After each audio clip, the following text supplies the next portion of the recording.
Hello, I am back with another video and I'm going to record this one way different than I've recorded before. Um, it is February 10th and I have not done a wrap up for January, so I'm just hopping on here to do a quick wrap up. So we're going to start with the books that I have read in the month of January. So the books that I have read, first is Black Cake. So this book I gave a 5-star to, and I'm going to show you my review. It said it is amazing, heartbreaking, emotional, beautiful ending. This is an amazingly written novel. I felt as if I was there going through the motions with the characters. The book broke my heart because the ancestral history is all too familiar in the background or life story of so many that come before us with their journeys were to get to the US for a better life. Love it, highly recommend, will read it again. So this story, if you're not familiar with it, I'm not going to give it away, but it's about this girl and this boy whose mother passed away, and both parents passed away. The father passed away first and then the mother. But in the wake of the mother's death, she leaves behind a will. And in the will, she lets her daughter and her son know of all of this history that they had no idea about where their mom's from, about her life before she got there, that leads to so much more. Like, really, if I say any more, I will give it all away. But all of it is told over this tradition of Black Cake. And it is truly a well-written story. This is, if I can hit the button, this is the book description. You can pause the video here to read it, but I am gonna go ahead and go on to the next book that I read. This is an amazing story. I do highly recommend reading this book, and yes, I will read the book all over again.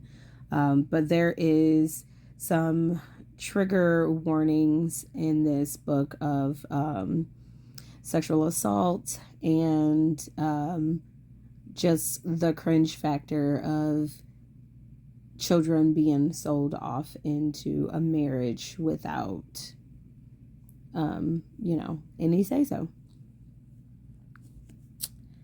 Next,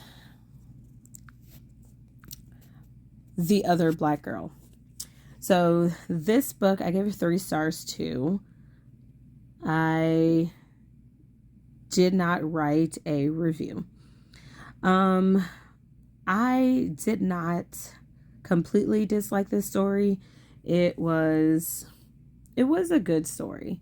It wasn't great. It was good. The ending of this book, I think, is a completely different story in and of itself.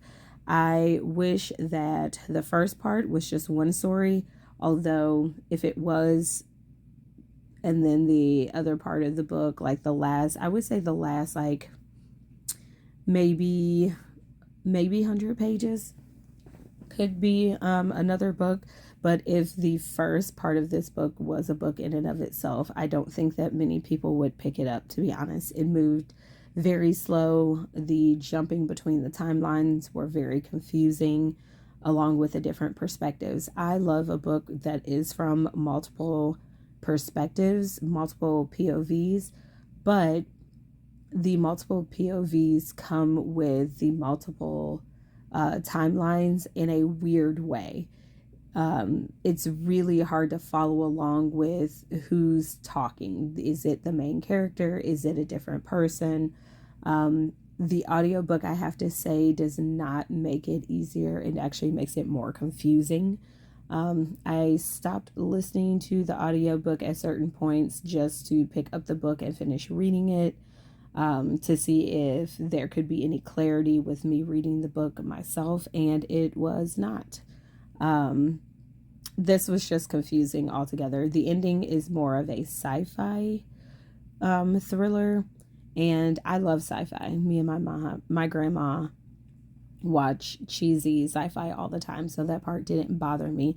It's the lack of elaboration on the sci-fi part of it that really was just like, that's it, that's all. I also didn't like the fact that um, both black women couldn't work in the same workplace alongside each other. So in this storyline, there's one black girl that is in a publishing company, and she is pretty much the only black editor that's there. And she had been fighting to have a more diverse, um, work job area, more diverse staff, people working there. Um, but when the other black girl comes in, they are then pinned against each other.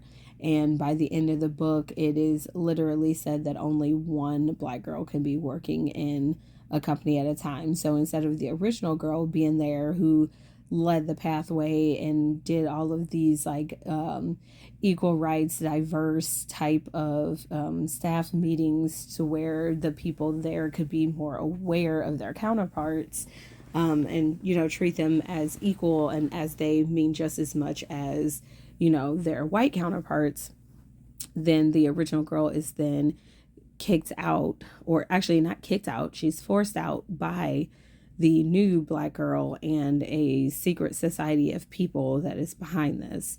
And then she goes to another publishing company at the end of the book, and she's like, queen bee, boss lady.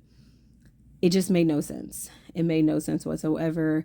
The sci-fi part of it with this hair, I think it was like the mind tricks and the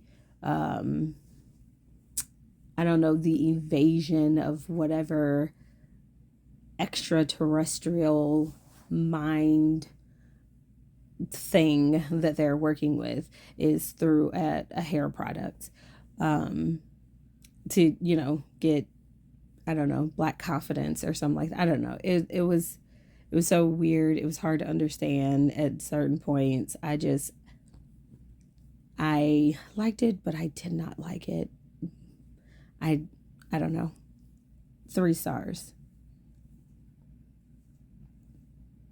And it's 3 stars because it still made me want to know what the heck is going on the whole time. It wasn't like bad to where I'm like, I'm just putting this down.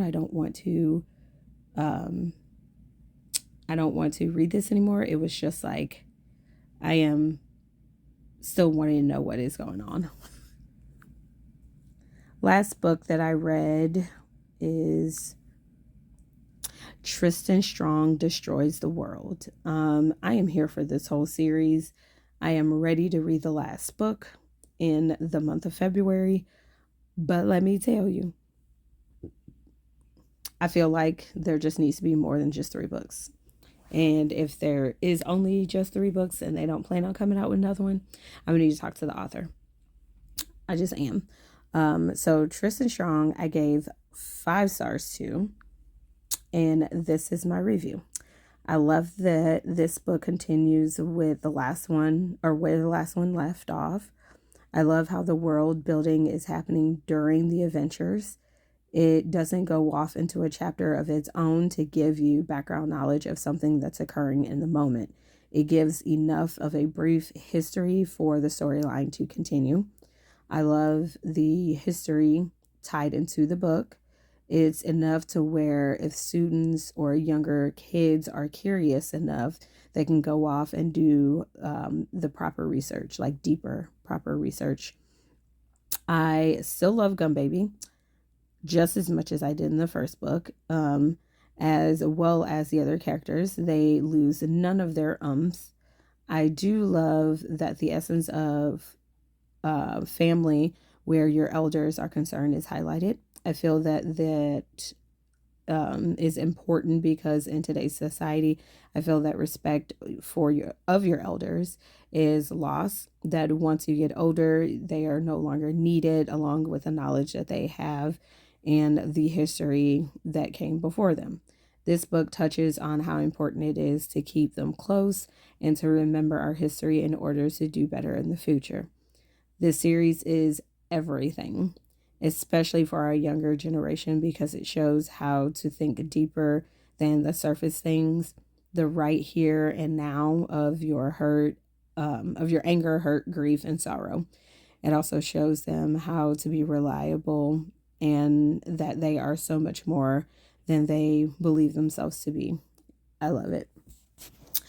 All of that and some. If I could write I don't know, like a paper on this book, I would have so done so as the review, but no one's going to sit here and read a 3-page paper on Goodreads. But the main part of this book is dealing with grief and knowing how to push through that grief in hard times. The young boy in this book, Tristan, his grandmother is kidnapped by people who want revenge from what occurred in the first book. He is learning to work through the grief of losing his friend from the first book, realizing that he has powers, but he really couldn't stay in the other world. Realizing that he may not ever see his grandmother again, or maybe never see his grandfather again, because once he goes back to this other world, he has no idea like what's become of his grandfather or anything like that, but he is learning to work through it, and he finds out so much stuff along the way, and he gains his courage back and, you know, saves the day. But it's just a good, well-rounded historical fantasy book, and it is truly amazing. My students love it. I love it. I even have the graphic novel of the first one, and I do plan on getting all 3 of these books from my school library. It is just that good, both the graphic novels and the regular book. Yeah, just really overall great book. I did not get to any other books in the month of January. I was in the middle of reading Babel or Babel. I think it's pronounced either way. And my library loan was up, so that book went away, so I couldn't finish it. I'm still on the wait list, and I think I actually have 4 more weeks to go. So that book may not even be finished until March. I was reading Amari and a Brother, but I ended up forgetting the book here at home when I did most of my reading of that book at school with my students. I just kept forgetting it here, so I did not finish as much of it. I believe I am only like 30% through that book, so I will be reading some of that this weekend. And lore, I'm currently reading lore, so I will talk about that in February, and I'm 80 something percent through that book. And I think, what was my last book to read? Oh, that was it. That was all I was going to have for the month of January. So I will talk about all my other books in my February wrap up. So tell me what you thought of these 3 books that I read, and leave those comments down in the comment box. And sorry, this is just all pictures of me clicking through my Goodreads. I am just not feeling great to be on camera at the moment, and I'm super tired, and obviously you can see it's like 12:30 in the morning and I just want to go to sleep. So until next time, bye.